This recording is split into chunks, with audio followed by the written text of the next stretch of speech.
Good afternoon, everyone. I'm Mark Smelzer, publisher of JCK Magazine and JCK Online.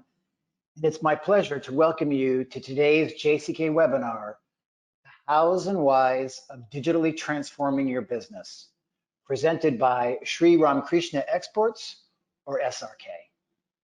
Since 1964, SRK has been the epitome of sophisticated simplicity, transparency, and ethics.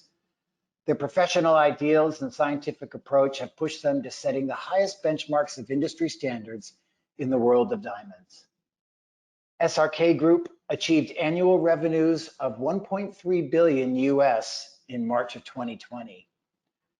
Their practices built on sustainability principles have always been forward-looking in the industry, making them one of the most compliant companies in the industry and also in Surat. SRK has direct contract for rough purchase from the Big Four mining giants, and they are committed to serve society with SRKKF, a foundation that serves in the areas of healthcare, education, environmental conservation, and community welfare.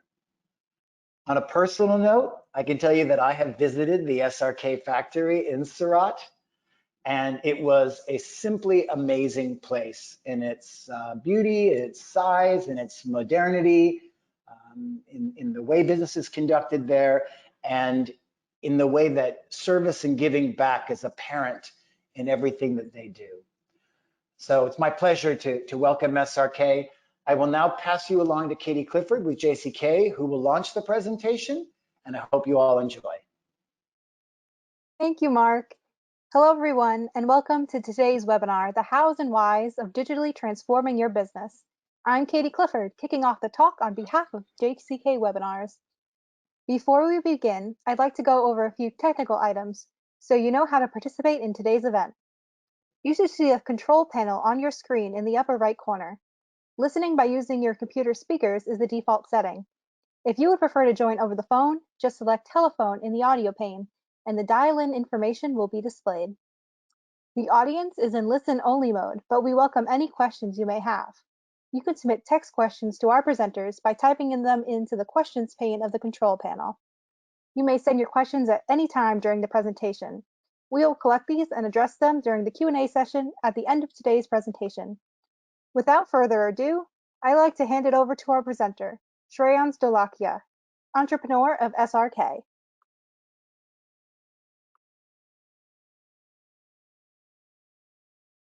Hello, namaste, good afternoon. Welcome you all to our webinar, The Hows and Whys of Digitally Transforming Your Business. I am Shreyans Dholakia, entrepreneur, brand custodian of Sri Ramakrishna Exports. Welcoming you all from India, from Surat, the city of diamonds. In next 40 minutes or so, we are going to discuss about digital transformation of your businesses. The pandemic has given us enough opportunity to take our businesses online, and I'm sure those of you who are attending this webinar have not gone online yet. Don't worry, we are here to share our SRK's online journey of last 14 years of selling diamonds to B2B customers online, and we are here to establish a strong determination and hope in each of you so that you can go online very soon. That you want to clarify, if you want to ask me any questions during the webinar, just write down on them. At the end of the webinar, we will be going through the questions and try to answer most of your questions. So be with us for the whole journey of the webinar. So are you ready to go online? I'm sure you are, and you need two things before we begin the webinar. The first is willingness to go online. Willingness means, are you seriously want to get online and sell your diamonds, jewelry, whatever products, luxury product that you have, you want to sell online? If yes, then the second is you need resources. Do you have enough resources to go online? That is your finance ready, your technological team ready, your ideas, your thoughts ready? If you are ready, so let's begin. First of all, let me give you a bit of context why we are in this situation today.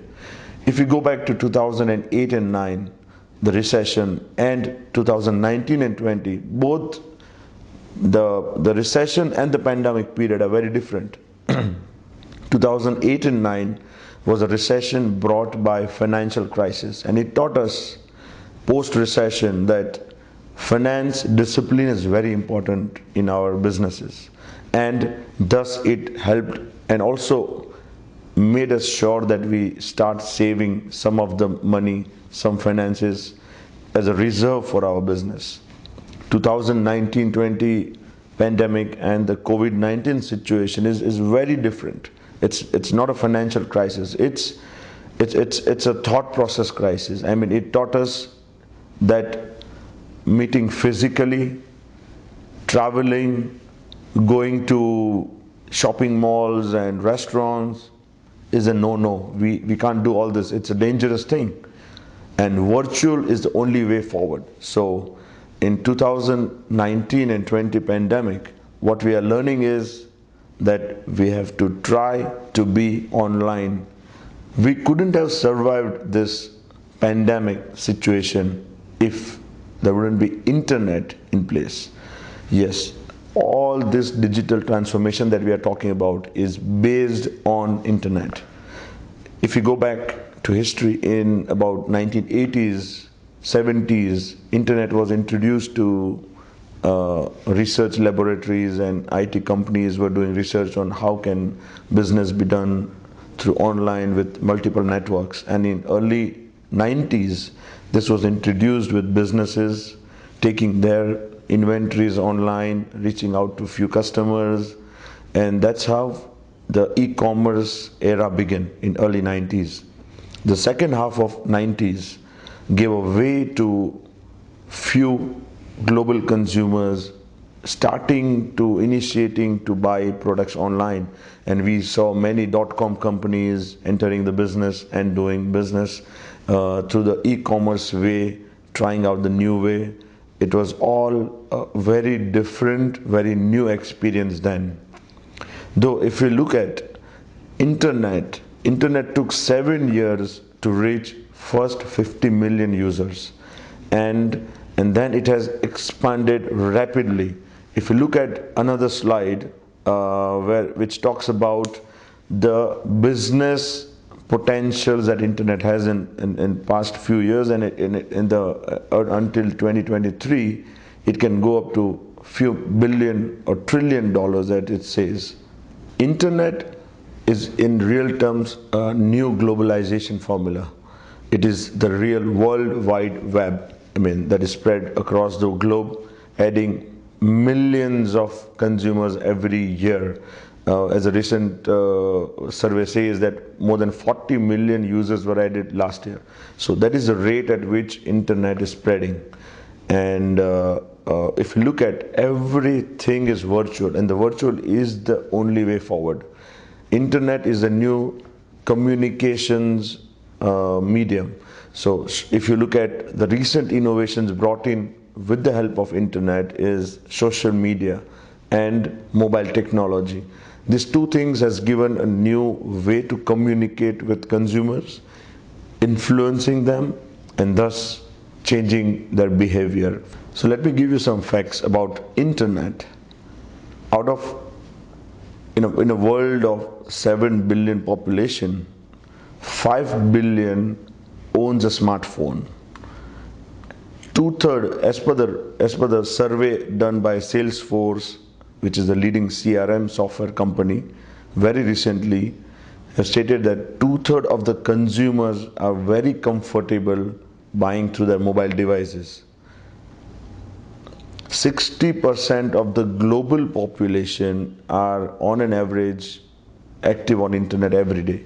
So that proves that people across the world, any demographics, any place, are active on internet every day through their mobile devices or through their personal computers, but they are active.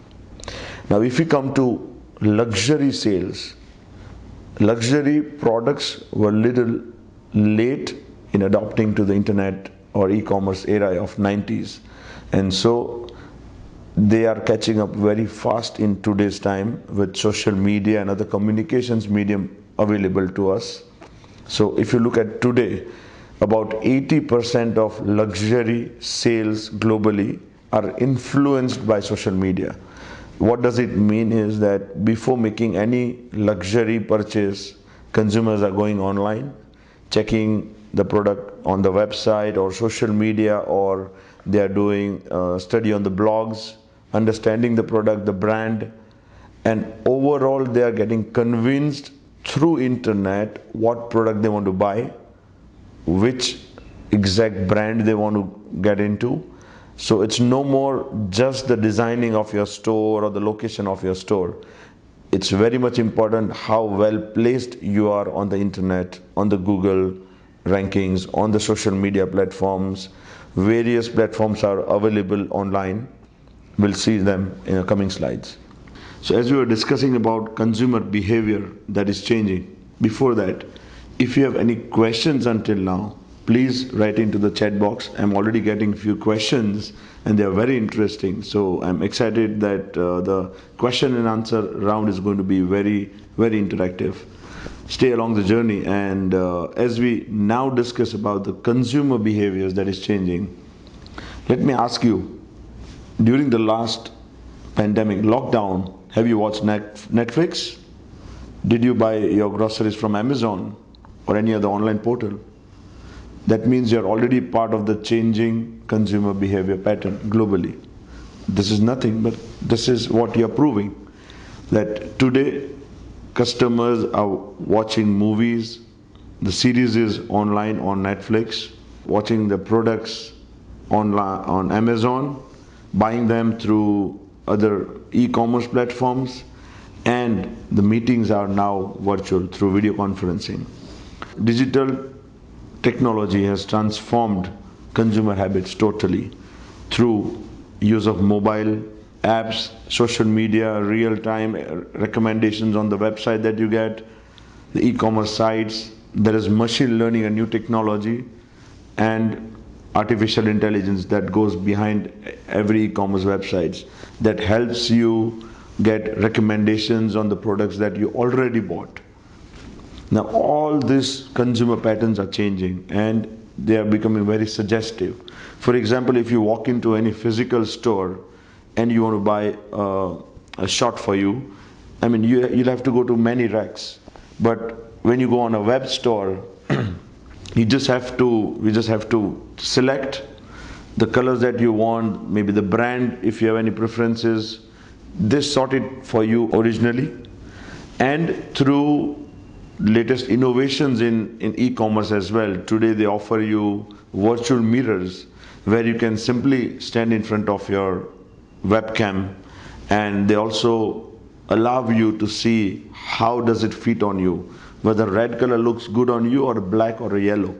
That is real use of e-commerce, technology, internet, social media, mobile, and various technologies combination that we have today. Moving ahead, there was a study done by IT Pro Portal of 300 global B2B organizations, and the survey found that 87% of the respondents, I mean the companies, said that B2B e-commerce solutions that completely resembles to a B2C experience of buying are the new modern B2B buying needs.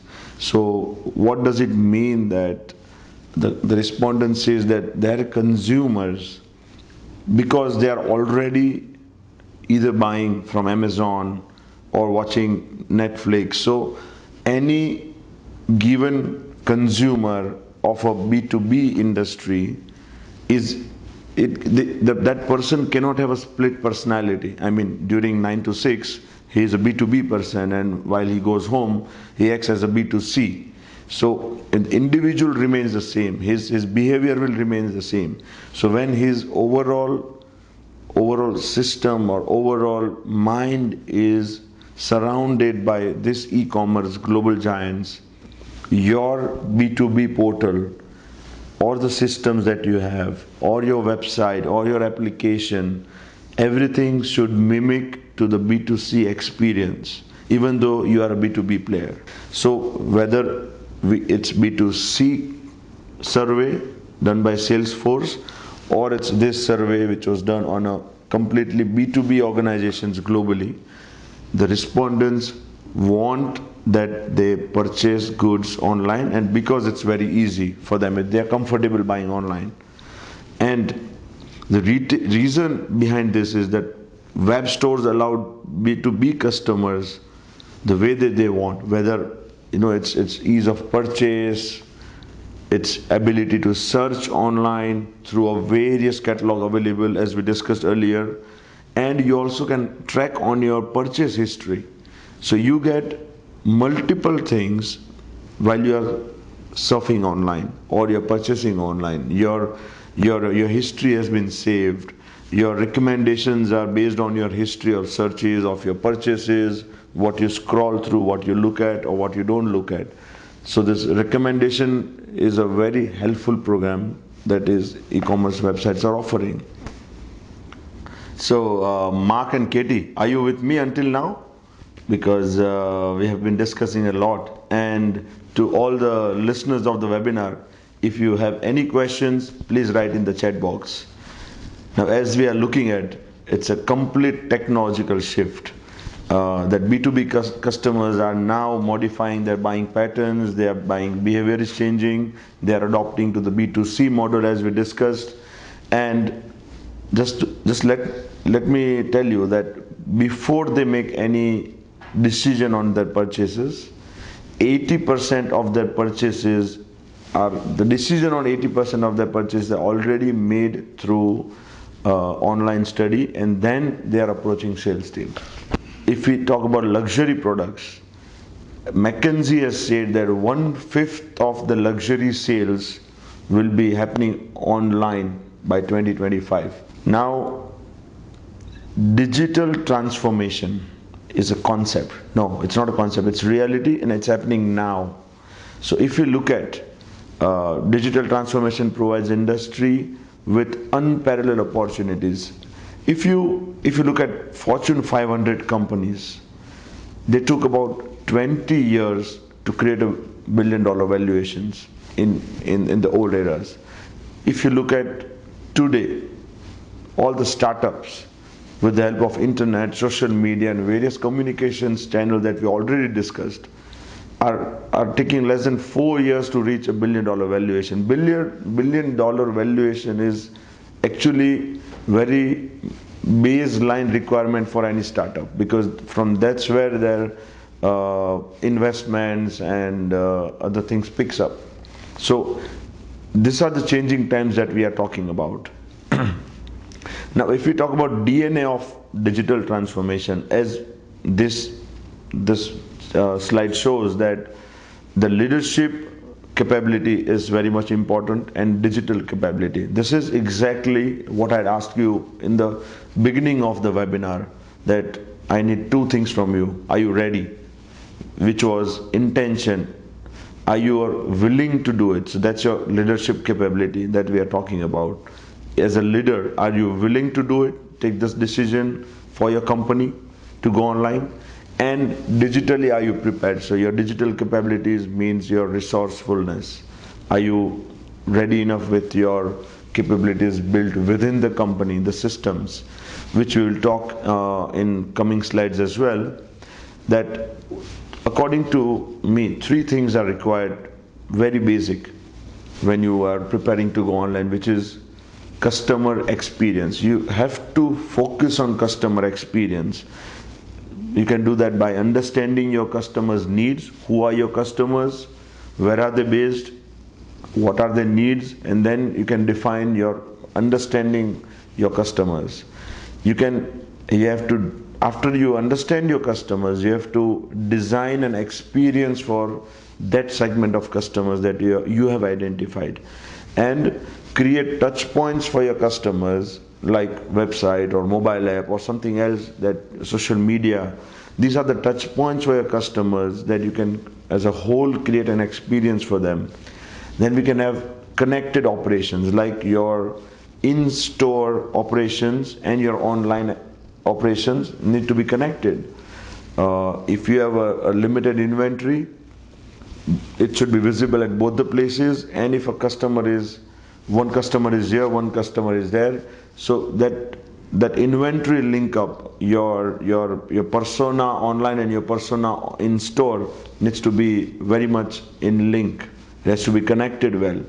And your business model, digitally, are you able to modify your business? Because right now maybe your business is very much traditional. How far you can go to modify your business model as a whole? Because if you want to target those kind of customers, they will be completely new genre of customers that demand from you very different things, which traditionally your old customers did not ask for. So you have to prepare to change your business model as well. Care for your customers, as we always say.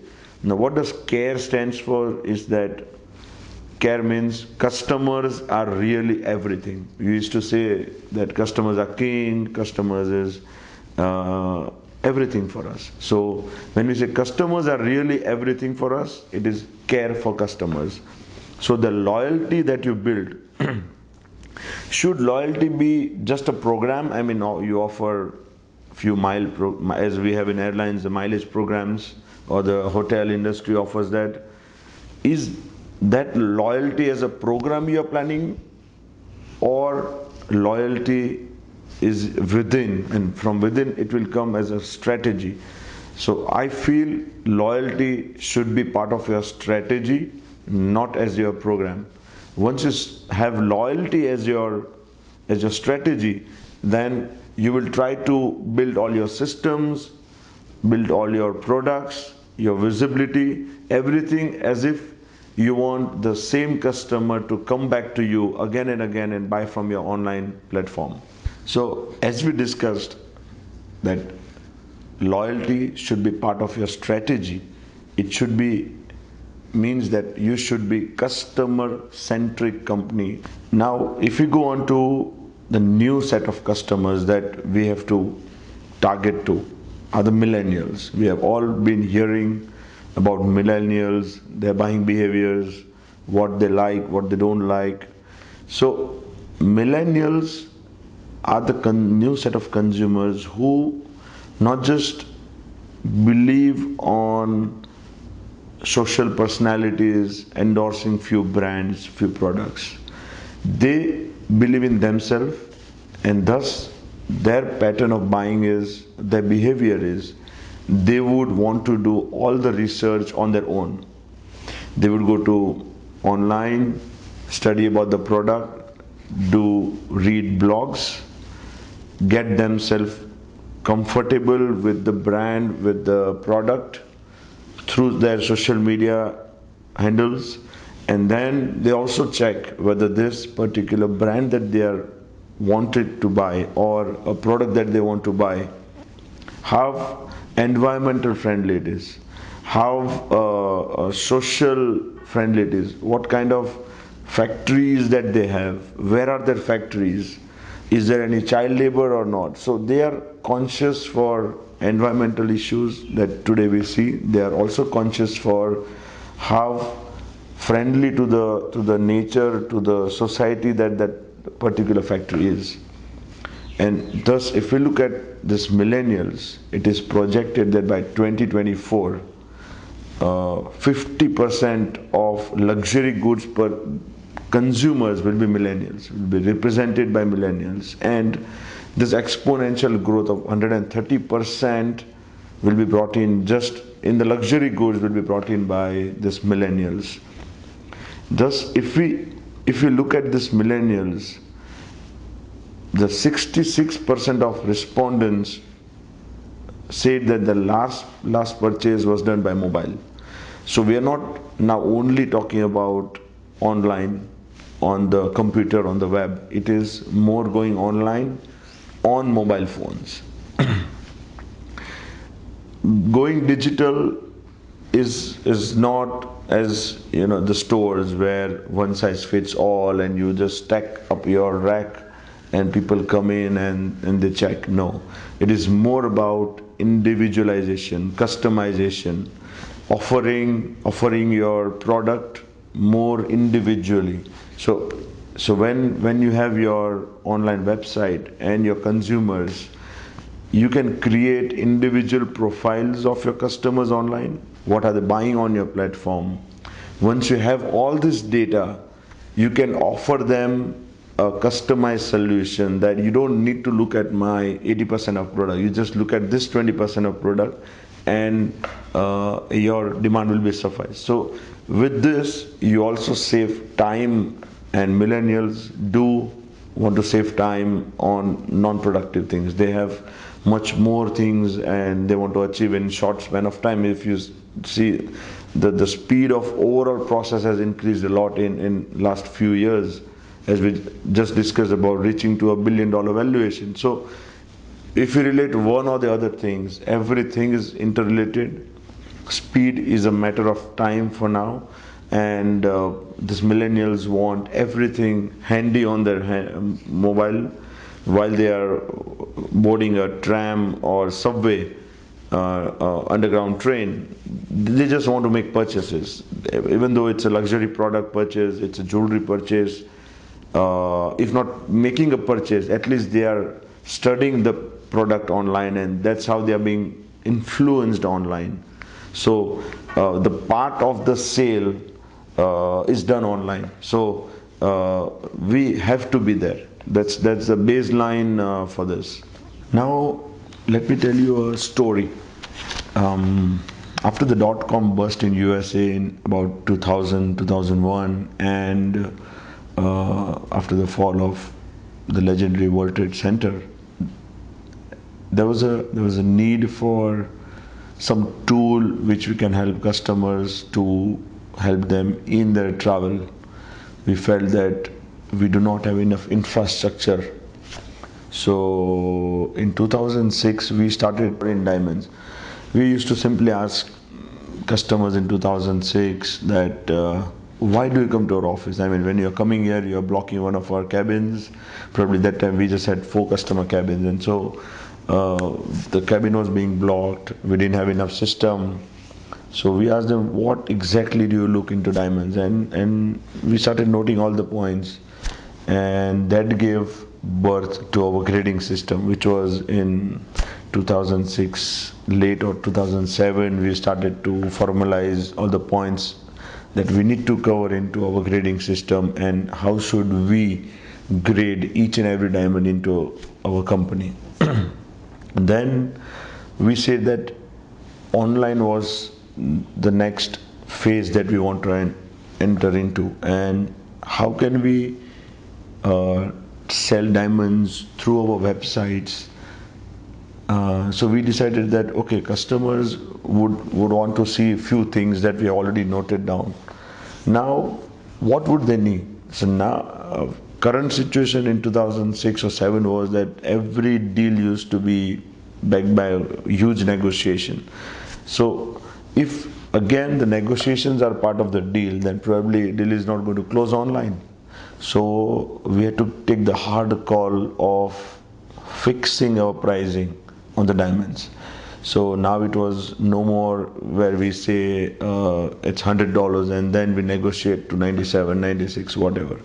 We had to decide what should be our margins, what is our cost, and at what price we want to sell the diamond.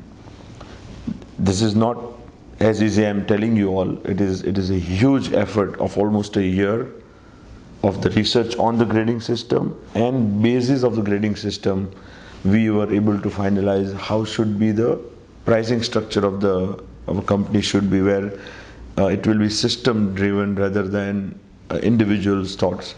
So we formalize on fixed pricing early in 2007, late 2007, and we also released it into the company, telling customers that now our prices are fixed, this is our grading, and this is how you should buy diamonds digitally online.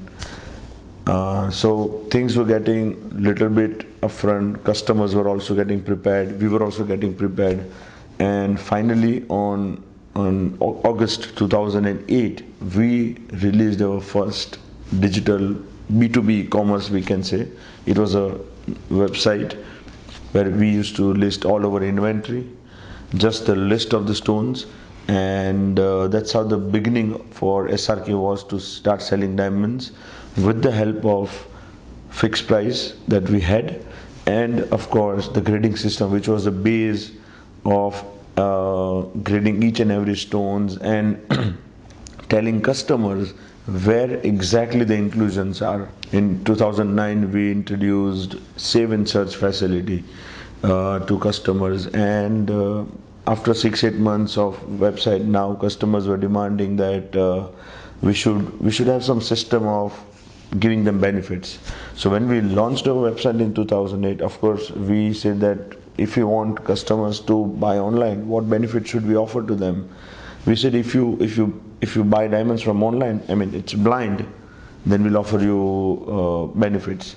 So that was pure benefit that we passed on to customers who purchased from our website. And why we could offer this is because, of course, they were saving our time.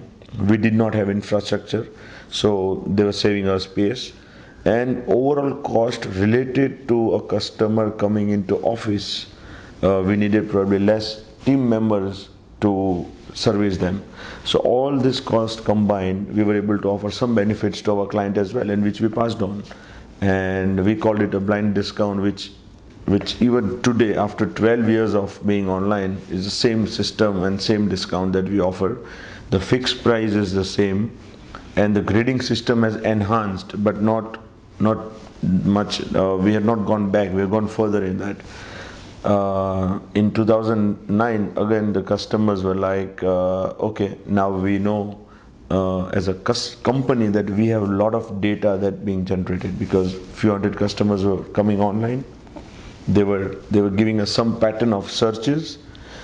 Every day we were getting some data, and this data was really helpful to our analysis team. So they asked for more data, and we thought, okay, what we can do where we can have, of course we can give a reason to customers to come online, to use our website, to buy diamonds from us, and they can also give us some idea on whether our prices are right or wrong, because it was a fixed price. So customers usually don't give you feedbacks, or it's not a face-to-face where you get real feedbacks. So we introduced a system called Diamond at Your Price. Now this Diamond at Your Price, this feature was, this Diamond at Your Price feature was where we can give, we ask customers to give us their price idea on a certain quantity of stones from our inventory, and we used to choose the inventory from whole range that we have. Now of course, when we get data, we get the survey, and none of the surveys are free, of course you know that. So we again passed on the benefit to customers that when they give us their price idea, certain stones even they can buy at that price. Whatever we were able to sell at that price. So if our price, their price matches, and if everything goes well, then we also allot them stones. So in return they get a good amount on stones. But what we get is the data. Online businesses generate a lot of data, genuine data, and if it's your own portal, believe me, you get enormous data which you can work on, which you can rely on, rather than a third-party data. So this is how the journey began. Now even our DAYP, Diamond at Your Price, is 11 years old. No change in it, majorly enhancement of the system, but it does not completely change. And then the period continues, and 2010 customers were like, they were demanding a lot of features, they were asking for more changes. So we completely changed our website. The first website was very basic. Now in 2010 we come up with much better looking website. And because we were asking customers regularly that even if we are giving you all the details in writing on our website, why would you still prefer viewing the diamonds online? So customers were repeatedly telling us that we want to look at exact location of the inclusion. And that's what initiated us to look for some technology where we can click pictures of every individual diamonds that manufactures in our factory, and that we can upload to our website. So we introduced this system in 2010 along with the new website, and of course 2010 also gave us a way where mobile and smartphone was taking over normal phones. Internet was now in the palms of every individual. So even we grabbed that moment, and in 2010 Vegas show we launched our first mobile, I mean that was industry's first e-commerce mobile website, and that's where we started our mobile journey. In 2011, again after a year, we completely revamped the whole mobile application, mobile website and everything, and we launched for iPad and mobile phones. This again gave us a way where inside our office we introduced the iPads all over, which helped us to reduce the number of paper prints that we used to do for almost every process to serve our customers, to give them list, to give them this. So iPad used to replace everything slowly by slowly. Within 2 years, everything was replaced in our office. In 2012 and 14, I mean every 2 years, if you see this, we have been changing our website to adopt to the new technology available, making it more user friendly, more user experience to the customers, because until now we have not hired any third party agency to tell us or to give us some reference on what should be our website, what facilities we should bring in. Nothing. We consider our customers who are the real users of the website. You give us idea, we built it and you like it. So it's a vice versa. You want the facility, you tell us and we do it. And this is how our website has built over a period of so many years. After 2004, 14, when we launched the website, and in 2015, what happened was that we used to continuously ask customers that why do you still come on our website and don't buy anything and you have to come to office.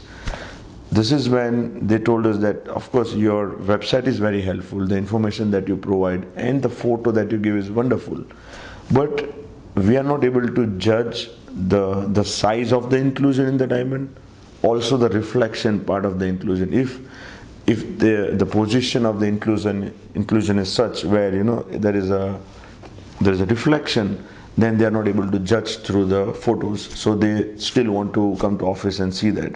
And that gave us a way. I mean, we started thinking what can we do, and in 2015 we launched the high definition photo videos for every diamond.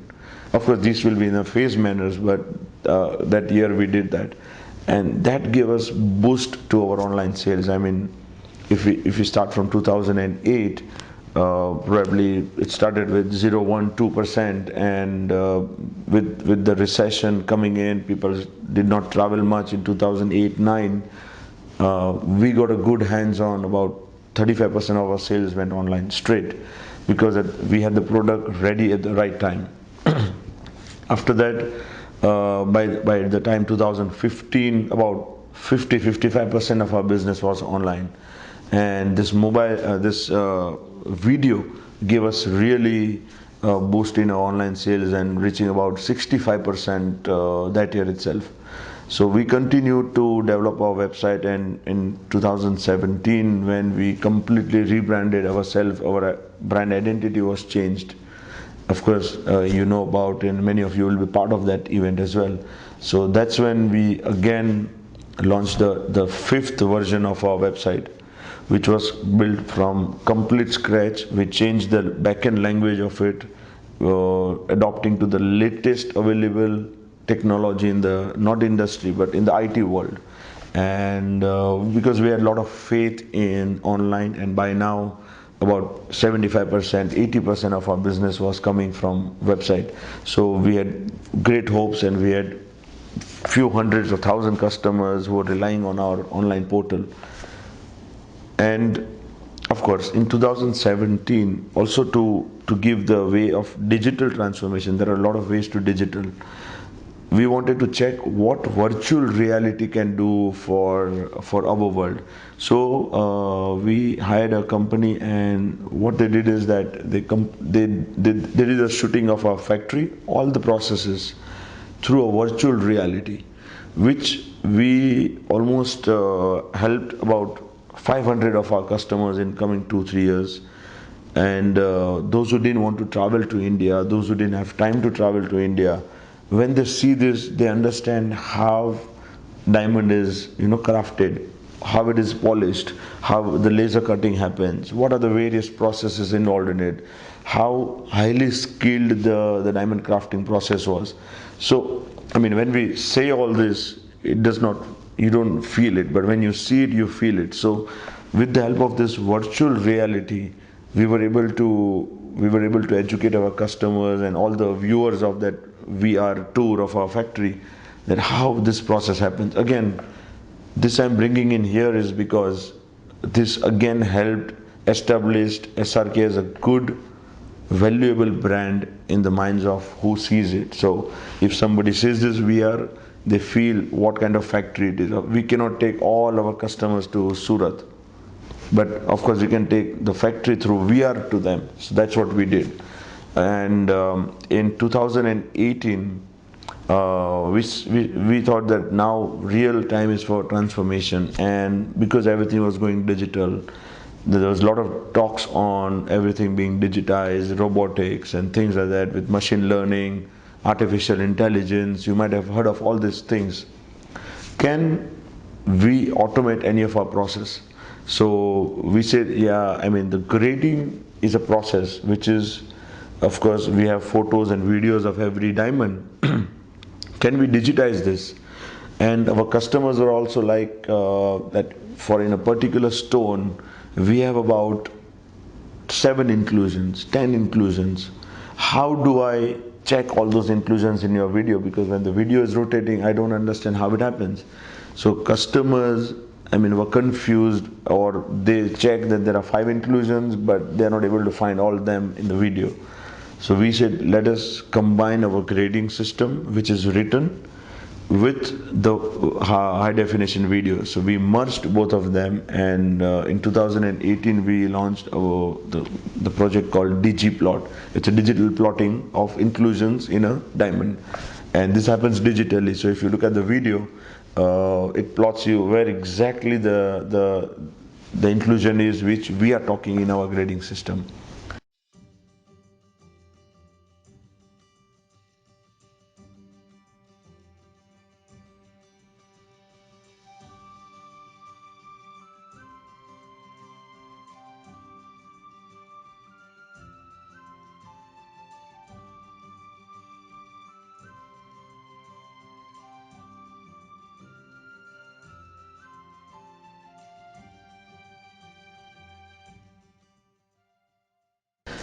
This all facilities, of course, it's our own B2B portal, so we don't have to charge for anything, and it's a service that we are offering to our customers. So we invest in this technologies in-house to make the experience of buying diamonds on our website much more easier, and customers got looped to our website. They got latched, we can say, and with the systems that we had, DigiPlot is our trademark technology, so it's only available with us, and that was helping us build our loyalty for customers as well. And in 2019, as we get, and you see there's a lot of talks are going around traceability, blockchain, information security. Where the diamond is coming from, you don't know. There are millennials asking for where your diamonds are coming from. So to answer this question, there were a lot of retailers, a lot of our clients asking us that, can you give us some traceability of diamond? And with a lot of thought process in-house, we said, we don't just want to give you names of mines. how can we even make this process even better and lucrative for you, that can help you as our customers generate more business. So we come up with a project called Footprints. Footprints is a project where we give you traceability, but it's digital traceability. So for every diamonds, we have digital traceability available for each of our diamonds, and few high value stones. We also have visual traceability, where with every diamond purchase, high value diamond purchase, we give you traceability of like from the mines. It's a huge video where every process of a diamond is shot, the mining pictures are there, from where it comes from, all the certificates are digital. So when you see a diamond, the video, when you see the video, you come to know the whole story of the diamond. So this is kind of interactive things we tried to build in 2019 for you, so that it can help you sell to the millennials that we already talk about. It's going to be a 50% of our luxury goods consumers. How can we sell better to this kind of consumers? That was our main target. Coming to again Footprints. Footprints is what we say is coming from this mine, but how would one believe to it? So we said we need a certification, and we approached British Standard Institute, and they have a certification called PAS 7000. So we applied for it, and we did all the process, and we were lucky enough to get that certification for our whole supply chain project called Footprints. Now why I'm saying lucky enough is because there are only 22 companies all across the world who has this. And by the time we got, of course now the number might have increased, but when we got this certification last year, we were just the 22nd company in the world. And in the diamond industry, we were the first company. So I mean, that makes us lucky to have it.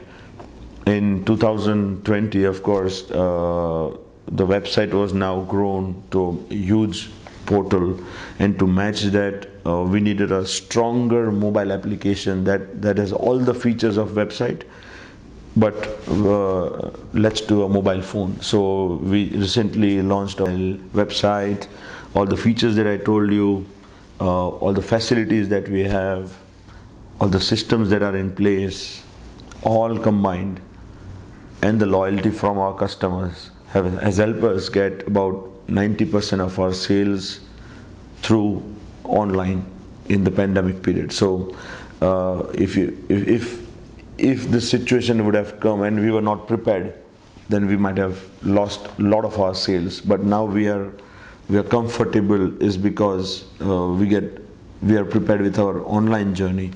And why all this has built up until today is that whatever we developed, whatever we made until now is constant. So I would like to tell you that, for example, if we built a system of our volume discount in 2009, it is still there.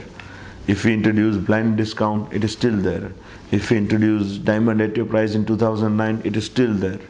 So what we did 10 years back, 12 years back, 13 years back is constantly improving, but constantly working and still available now. So we don't confuse our customers with ups and downs, a lot of changes in policies, a lot of changes in systems. No. And second is, customers are our supporters. They help us build everything.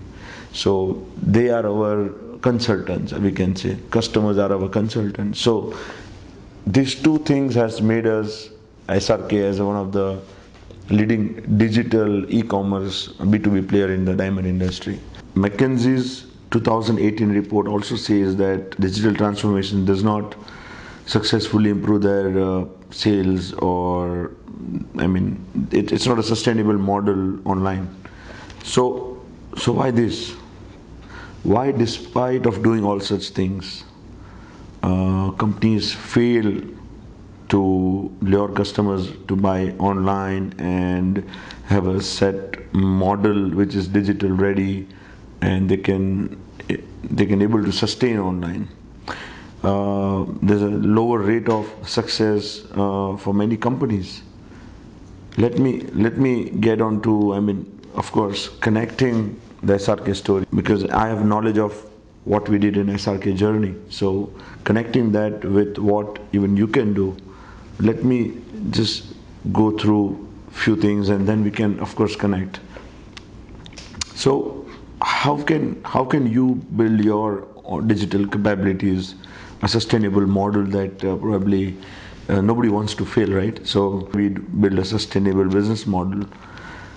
Of course, as you have seen in our journey, uh, transparency is something which we cannot talk. It's not physically that we show it to you, but when we said we jotted down each and every points of our customer, when we launched photo, when we launched high definition videos and our digiplot. What does this talk about? It talks about transparency, that whatever knowledge as a company we have about diamonds, we will inform it to you, whether it's in writing in form of grading system, it's in a digital format, or now even with the digital plotting. So we will help you make your diamond buying decision perfect one, so that you don't have to return the stones back to us. Now you might have heard in the e-commerce, of course, e-commerce and to B2C and a B2B is a very different world. But in a B2C world, the return ratio to consumers is about 10, 15, 20%. Whereas for a B2B, even 2%, 5% return is huge. So I would like to tell you that for SRK, the return of stone ratio is less than 1%. So why none of our stones come back? Because we don't push online sales. What we do is, when a customer is confirming stone online, we have dedicated business multipliers who are managing their account. He will look physically at the stone and give advice to the customers that this is not a kind of stone that you should buy. So genuine individual feedback is necessary here. We have to try all our ways. How can we build loyalty of the customers? And building loyalty, definitely trust plays very important role. Trust and transparency in all the information that we mentioned, all the systems that we have. They should never feel that there's some hidden information that we are not showing to them.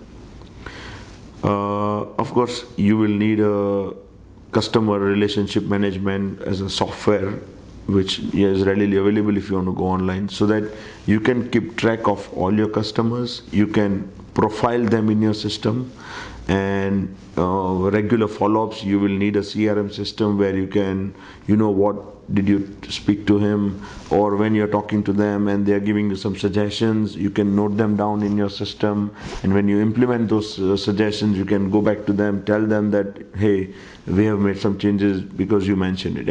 Just imagine the level of comfort and happiness that your customers will get when you say that because you told, we did it. So this kind of systems, CRM, you will need to manage all your customers.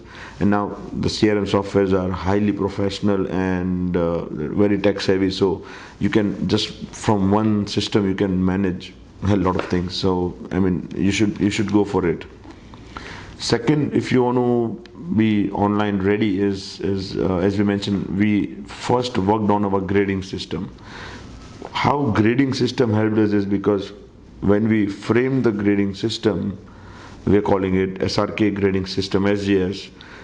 When we framed this system, we started to understand our diamonds in a better way.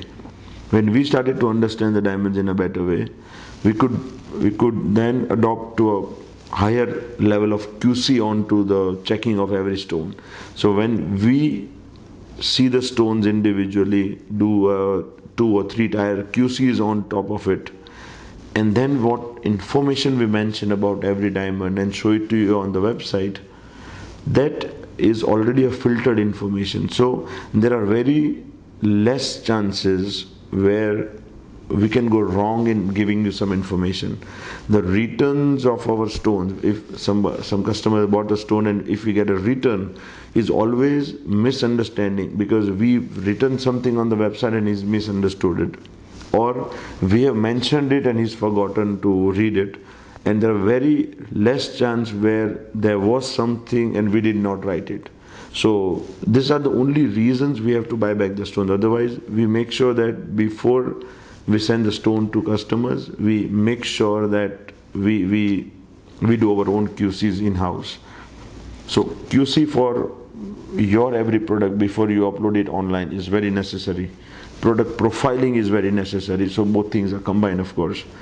And to bring customers back to your website on a routine basis again and again, to build that loyalty, you will need to offer them some benefit.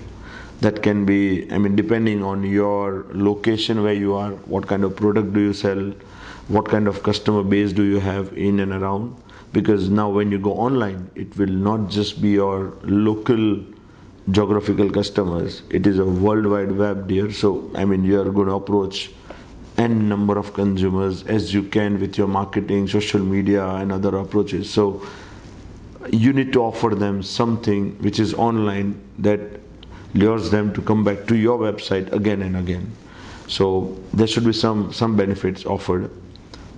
Of course, the pricing will have to be fixed, and when you have a fixed pricing, which means if you say it's $100 and customers say it's a fixed price and I don't want to buy this at 100, so I will not come to you. So when you are in a fixed price policy, you need to make sure that your pricing is to the customer's benefit and not to your benefit. Of course, you can have your margins and all, but you need to be very marketable. You cannot let go a customer, because if you make 5 customers happy, he will just inform 1. So its word of mouth ratio is just 5:1. But when you make unhappy 1 customer, he's going to inform 2 of his friends that, hey, I just checked it, but it's expensive, you know. So the negative impact is double to 1, and when it's a positive, it takes time to build that positive reputation. So that ratio we need to match and make sure that we don't go wrong anywhere. So fixed price is a huge thing. You need to decide in your own business model, because it will take time to build, and once built, it will give you results in a long term, not short term. Also, one more thing I would like to tell you is that whatever processes that you are working on, make sure you have a third party recognition to it, third party certification to it, which says the third party will say, okay, what he's doing is right. Millennials would want all this certification. For example, of course, the crafting facilities that we have are both United States Green Building Council's platinum rated. So both the factories are environmentally green, as it's a platinum certificate for both the factories. All the diamonds coming out of SRK are green. I mean, of course, there is a cost attached to it while adopting to a green environment friendly factories, but I mean, there is some value also attached to it. So when you spend money to get that certificate, to make sure your processes are right, but then on a long run you also get that mileage, because your end-to-end consumers are someday going to ask for it. So even when you do your website, make sure about your security of the website. Right now you see that because a lot of consumers are going online and there are frauds being happening, so your website will need certain type of online certifications, security embedded certificates to it, that it cannot be easily tampered with by anyone. Or when the process happens online, I mean the sales happen on your website, the payment procedures that you have, so you need a proper payment gateways, authenticated ones. So all these things you make sure that you have in place perfectly, so your things will be fine and you are almost building your company to go online, and with a sustainable online model. Now, of course, when we do all this, there will be still some questions in your mind that online is like, I've created a website, buyers will come on their own. No, buyers will not come on their own. When you build a website, because consumers doesn't come, you have to put in your efforts. Someone say that it doesn't matter who you sell to as long as they pay. No, if you want to build your customer, some also say that it's a customer's job to do everything on my website. It's not that. Your website has to have a user experience study done on it. So you cannot expect your consumers to come on your website and figure out everything on his own. If you feel that, and if you try to even do that, your customers are not going to return back to you, because there are some other retailers or jewelers who are offering much better website than yours, and you have permanently lost your customer. So I don't think you would take that chance to do it. Also, few of them would say, what is this data all about I'm going to do? I don't need to gather all this data, and thus maybe I don't need to go online. Even that is a myth that you need to break, because data has played very important role, even for personally, if I say, for our growth. And data has played very important role in any e-commerce website's growth today. So if you have a chance to go online and generate some genuine data online, you should definitely do, and put use to your own growth and benefit. And the last myth is also about that e-commerce is always discounts. Let me tell you, e-commerce does not mean discounts or discounted products. E-commerce means value addition for the company who is doing it. For example, in our case, we would have never grown to this size of the company if we would have not been online. So it's not that we are selling our products at a very discounted price. If you meet any of our customers, they will tell you about the pricing. But online is about value additions. Online is about the extra services that you would want to offer to your clients. As I mentioned, personalization, the individualization, the recommendation program. These things you cannot offer offline. You have to go to online to offer all these features. And to wrap up all these things, e-commerce can never be for discounts. So that myth again, I would like to break for you all. And now, of course, I might not have answered to all your questions until now, and probably if you've understood everything, then you might have some more questions to ask. So I would formally end this webinar here from my part, and we'll move on to the question and answer round. And before that, I would really like to thank Mark and Katie for their wonderful support in putting all these things together, arranging this webinar together. And thank you JCK for offering this platform to us, because in this pandemic world, we are looking for ways to how can we be amongst yourself. Traveling is a big problem. So through this webinar or through this platform, you have given us an opportunity where we can talk to few of our customers, a few of our friends whom we can help from our experience. So thank you all again, and thank you all the audiences who are waiting and listening to the story all together from the stretch. And I'm hopeful that what we started with is to make sure that we give you some platform where you can start your business online. I hope we have matched to that expectations. If I'm given an opportunity, we would be able to answer you personally in the question and answer round, so that you get more convinced to go online and take your business online. Thank you very much. Thank you so much, Shreyans. We're now going to begin answering the questions submitted during today's presentation. As a reminder to our audience, you can still submit questions through the questions pane in your attendee control panel. Whenever you're ready. Yeah, Katie. Yeah. Sure. So we have a question here That's asking, So, what are the areas of digital transformation? okay.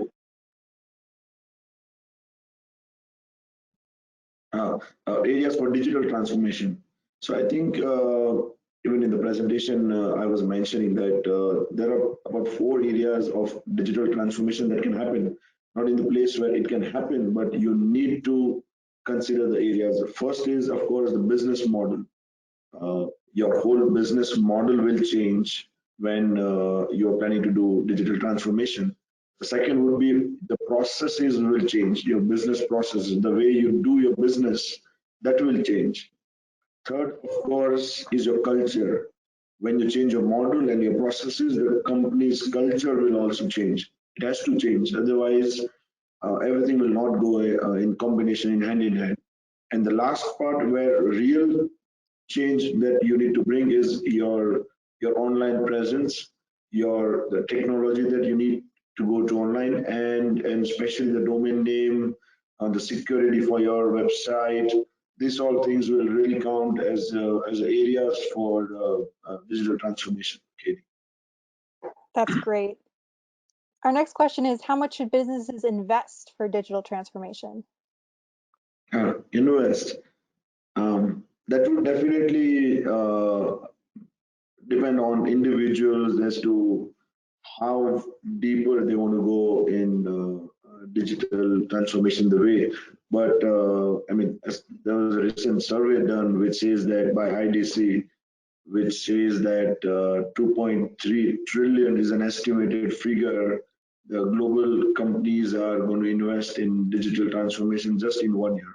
So if we look up till to 2023, there is about 8 trillion US dollars going to be invested in just digital transformation throughout the global. So if anyone is looking into getting their businesses online or digital transformation, probably any basic website setup can take from $10,000 to $40,000, and then various certifications. And if you want your inventory to be very much live on the website, on the application, then the other investments might differ. But I would say don't. I would like to advise everyone that don't consider investing money in digital transformation as your cost. Consider it as your investment, which is going to pay you in the long run, in coming times, and it's your extension to your existing sales team. You can say that. Thank you, Katie. Great. Our next question is from someone asking about how you can sell a high amount of diamonds through website usage. Good. Yeah, it's a good question where even we deal in high value stones.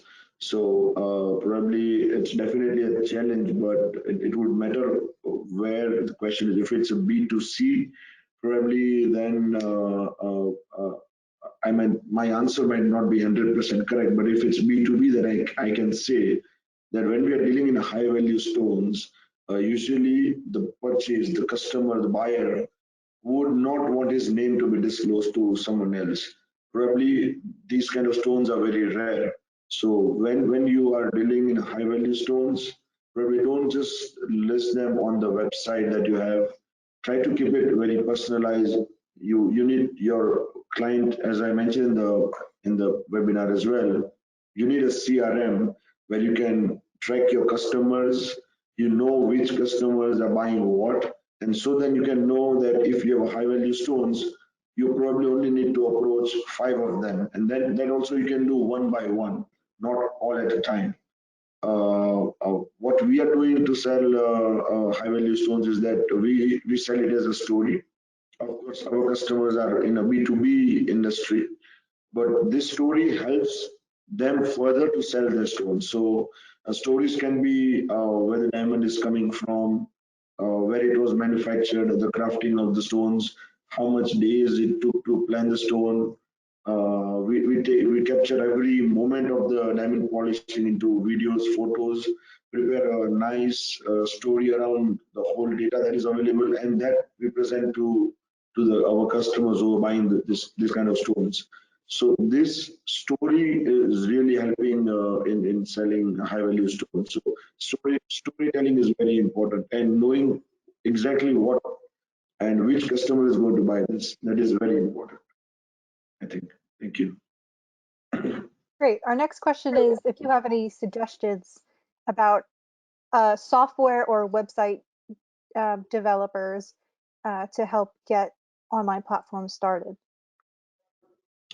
Yeah, I mean, I would have few names, but those are from India, and of course, I can have my team send you the list.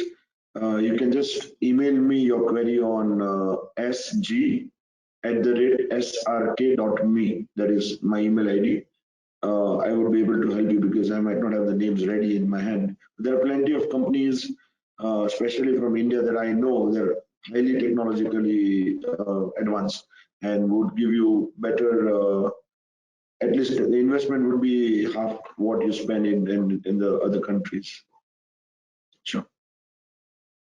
Our next question is, are digitalization, and digital transformation the same?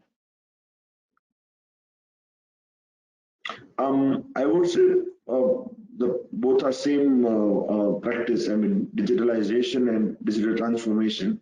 Digitalization is like whatever processes you have, you just try to digitize them. I mean, that's what we did 10 years back. We were doing everything on paper and we took them on Excels and maybe some entry level softwares. But transformation, the word itself means completely changing whatever your processes you have.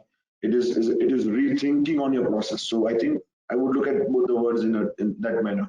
So when we are talking about transformation, it's completely changing the processes and the way you think, and that's how I'm again connecting the same thing with the four pillars that we spoke about.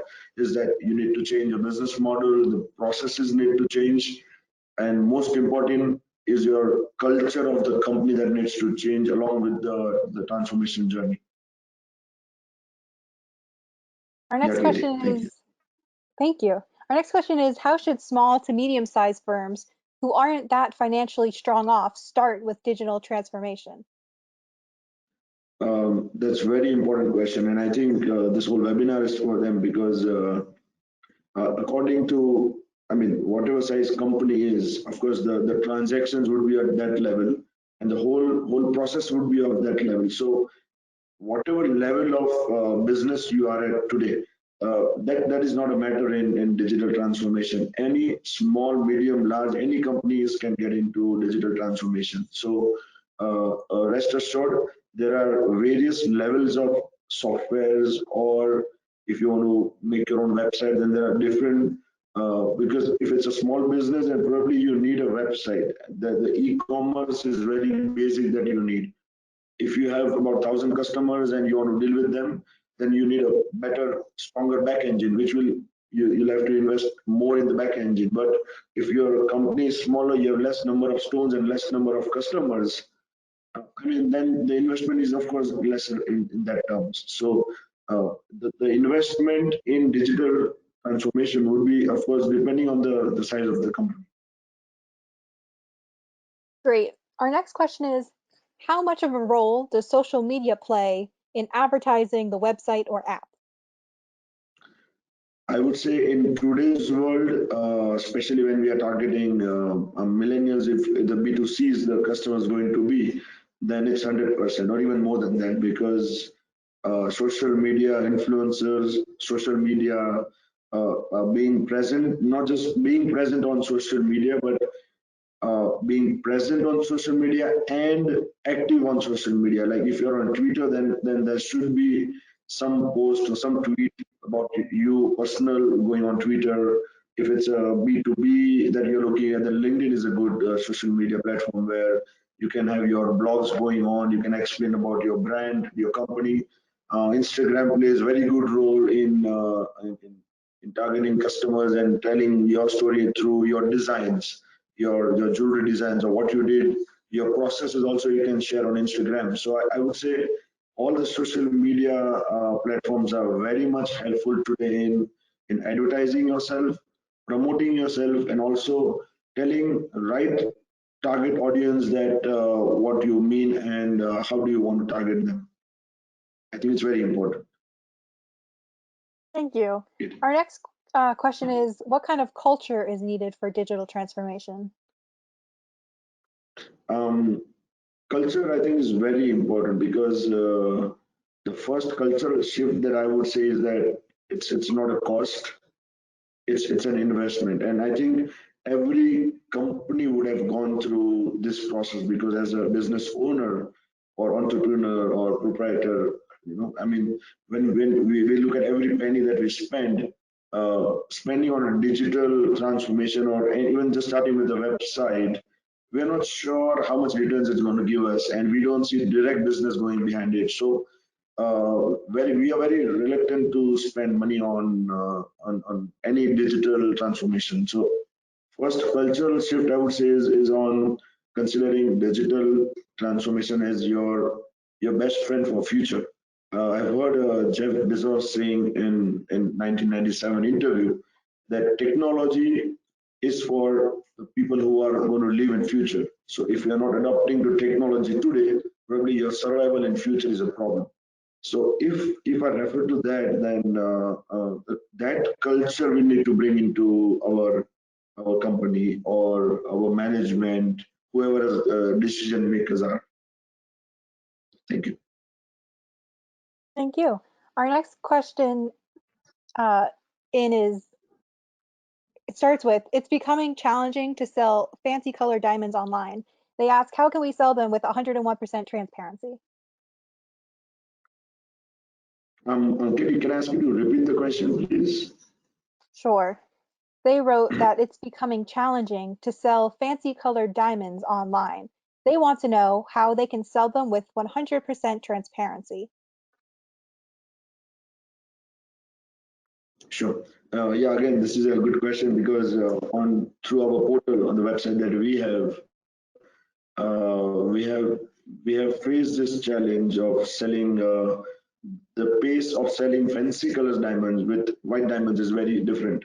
And the way we deal is that we have made a separate search for our fancy color diamonds, and the photographs and the videos that we have is we give a good amount of attention to them, and one of our senior members look after the photos and videos that we do for fancy colors. And because when the web is available, it also matters the customer's screen, that how your diamonds will appear, so the shade might differ. So there are two things that goes behind it. Is first, whatever certificate you have, that is very important.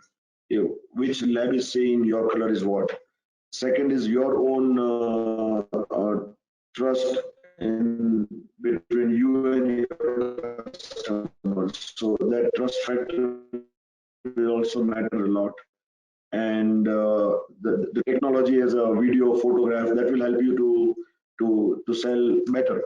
But I mean, I would like to tell you that we have, after a long period of journey, we have been have to sell 18 karat emerald fancy color stone on through our website. So it's not that they don't sell at all, but the trust factor between two of them is very important. And your second part of the question was about transparency. Yeah, I mean, transparency not just in selling fancy color stones, but transparency throughout the information that you provide for all your inventory will play a very important role to build the relationship between you and your customers.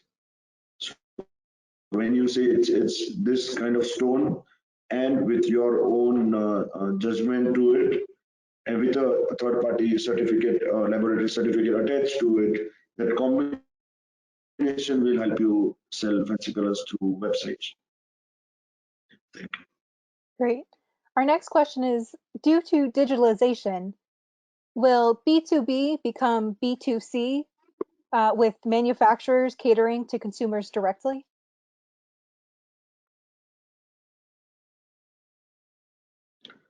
Yeah, it's a very good question because we usually in our team meetings, in internal meetings, we usually refer to this point that of course we are selling to B2B players, the industry.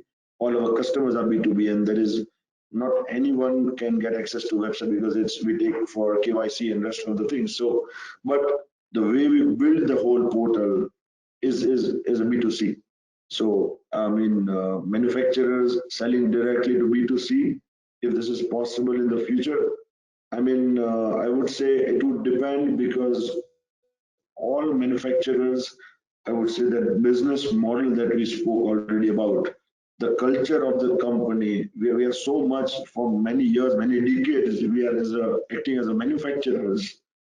Going directly to B2C may not be in our forte, or probably we might not want to do that, and we might be happy just manufacturing goods and selling to middle party who can then act as a B2C player. So I would say that I mean all manufacturers would go to B2C.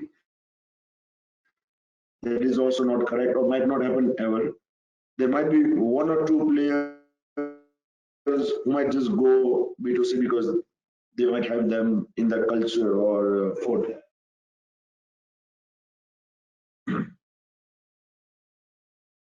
Our next Yeah, question is someone expressing concern about creating an online presence since their competitors will be able to see any new features they have. They want to know, how can you tackle this problem?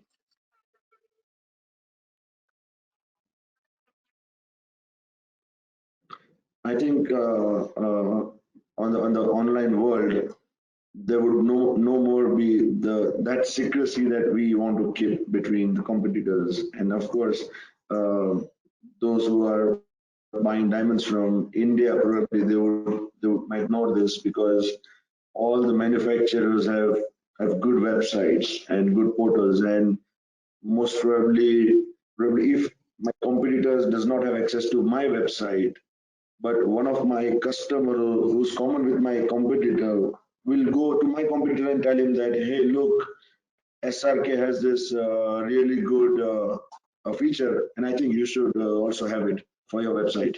And it's possible that my customer gives the access to my website to my competition. Even that is possible.